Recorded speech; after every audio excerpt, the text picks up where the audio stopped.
The chronological dating of our technological development and capabilities within antiquity are often correlated and judged upon the developments within heat management of metal refinery.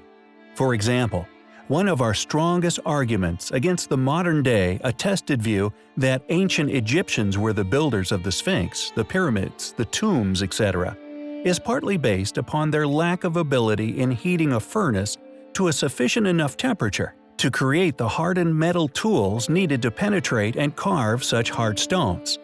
The Nanjing belt is an extremely rare find that has unsurprisingly vanished from public view, preventing any further analysis, although the existence of these artifacts was officially noted in several places and was indeed analyzed by several specialists.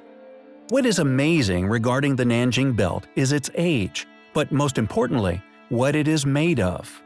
In 1952, 2 tombs were found within Yixing City in China. One of the tombs also had a clear date inscribed upon its inside. It stated that they were buried on the 20th of September of the 7th year of Yuan Kang, the late general of Zhao, 1700 years ago.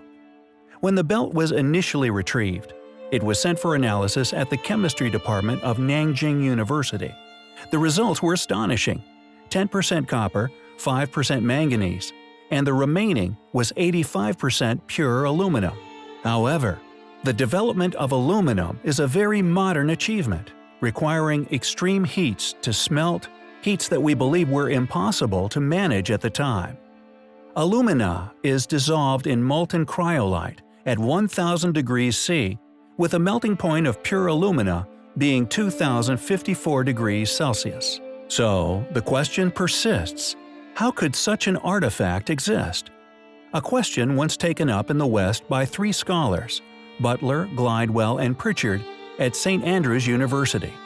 The abstract sums up their work, quote, "Pieces of aluminum, supposedly parts of a set of belt ornaments, were found in a Jing Dynasty tomb during excavations in the 1950s. The authenticity of these finds was questioned at the time in view of the technology required to isolate aluminum from its ore. Examination of the thermodynamic requirement for this process demonstrates unequivocally that the temperature required for this process is greatly in excess of that possible with Jing Dynasty technology, and so the finds cannot be authentic." Unfortunately, again, we find ourselves in familiar waters. So-called scholars, 3 in fact, with a conclusion based solely upon historical assumptions.